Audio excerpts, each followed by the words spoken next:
Connaissez-vous William Saliba, le jeune espoir français, prêté par Arsenal à l'OGC Nice? Pas? Peu? Eh bien je vous propose de mieux le découvrir, notamment grâce à Football Manager. Mais avant cela, je t'invite à t'abonner à la chaîne si ce n'est pas déjà fait. Tu y trouveras d'autres vidéos sur Football Manager, du Virtual Regatta et plein d'autres choses. Tout d'abord, débutons par ce que l'on ne voit pas sur Football Manager. Et ce que l'on ne voit pas, c'est son parcours dans les équipes de jeunes. Vous pouvez le voir, sur Football Manager, l'historique remonte à ses premières années à l'AS Saint-Etienne. Et ce n'est pas là qu'il a appris le foot, bien évidemment. Il a débuté dans sa ville natale, à Bondy. Et son entraîneur à l'époque, eh bien c'était le père d'un certain Kylian Mbappé. Dans ses premières années, il n'était pas défenseur central, comme c'est le cas actuellement, mais il évoluait tantôt attaquant ou tantôt milieu défensif. Vous voyez un grand écart. Il est ensuite parti à Montfermeil avant de rejoindre le centre de formation de l'AS Saint-Etienne. Son passage à l'AS Saint-Etienne, vous pouvez le voir. Si on continue avec les informations qui ne sont pas visibles sur Football Manager, eh bien qu'est-ce qu'il y a? Eh bien on n'a pas ici son parcours dans les équipes de France de jeunes. En effet, dès U16 au U20, il a fréquenté toutes les équipes de France. On ne voit pas également une double nationalité possible, laquelle, eh bien il faut savoir que sa mère est d'origine camerounaise, donc il aurait peut-être la possibilité de choisir cette nationalité. Après, je ne suis pas expert en naturalisation, donc je n'ai aucune certitude de ce côté-là. Né le 24 mars 2001, tout est allé très vite pour lui dans sa carrière. Je vais vous résumer en 3 dates. Son premier contrat professionnel, c'était le 30 mai 2018. Moins de 4 mois plus tard, premier match et première titularisation à l'AS Saint-Etienne. Il évoluait aux côtés de Subotic en défense centrale pour remplacer Loïc Perrin qui était blessé. Premier match face au TFC et une victoire sur le score de 3-2. Et ensuite, seulement 10 mois après sa première titularisation, eh bien c'est le transfert, la signature à Arsenal. Transféré à Arsenal, mais aussitôt prêté à l'AS Saint-Etienne, une décision qu'il regrette aujourd'hui.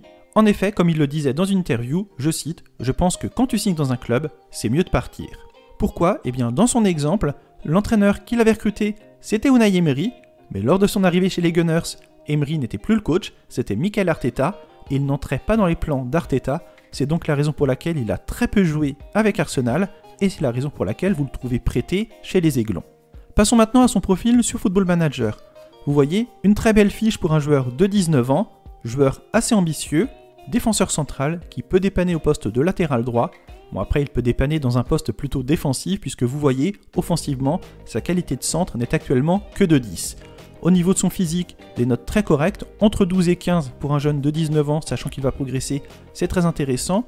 Une détermination de 13, belle implication collective, vous voyez une note de 15 dans le jeu collectif, un volume de jeu de 14, les tacles 13, le marquage 13, le jeu de tête 14, combiné à une détente verticale de 14, cela en fait un défenseur central très solide.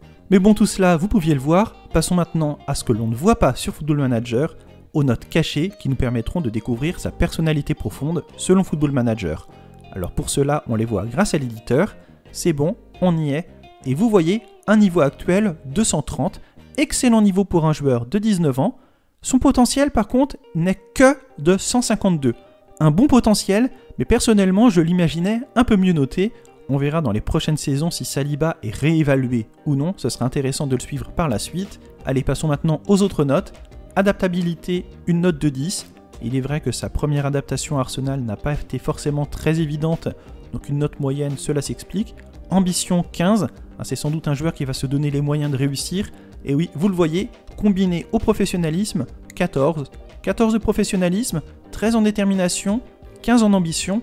C'est un joueur qui aura de grandes chances d'atteindre la totalité de son potentiel. Joueur intéressant à recruter dans vos parties, mais également pour les clubs. On peut également voir sa note de régularité. Régularité de 12, c'est plutôt correct. Match important, une note de 8. C'est assez décevant. Quelle conclusion est-ce que je peux en tirer si on se base sur Football Manager? Eh bien ce sera un bon joueur de club moyen, mais pour les top clubs, il serait, selon Football Manager, un peu trop juste. En étudiant ses notes, on peut également voir sa polyvalence, une note de 15. Vous allez me dire, pourtant il n'évolue qu'au poste de défenseur central. Eh bien cette note de 15 signifie qu'il est assez facile de lui faire apprendre d'autres postes, et il pourrait se reconvertir en un excellent latéral droit. Il pourrait même être reconverti en milieu défensif, mais ça ce serait en fonction des besoins de l'entraîneur. On peut également voir d'autres notes, dont la note de polémique, note de polémique de 6. J'ai fort à parier que la note de polémique augmentera dans le prochain opus. Pourquoi? Oh bien je pense que si vous regardez dans les réseaux sociaux, vous verrez pourquoi William Saliba fait parler de lui dernièrement. Comme vous pouvez le voir, un excellent joueur, un joueur qui a encore de la marge de progression, mais pas tant que ça selon Football Manager, c'est pour moi une petite déception. Ce sera un joueur qui sera plutôt bon, très bon en club. Après, est-ce qu'il percera au niveau international? Est-ce qu'il ira rejoindre les top clubs?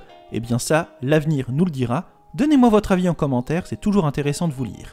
On en a fini la présentation de ce défenseur central, mais si vous le souhaitez, vous pouvez en découvrir deux autres. Vous avez à droite de votre écran Diomende, le Lyonnais, et à gauche, vous pouvez découvrir un jeune international espoir suisse, Stergiou. Bon visionnage et à bientôt. Salut!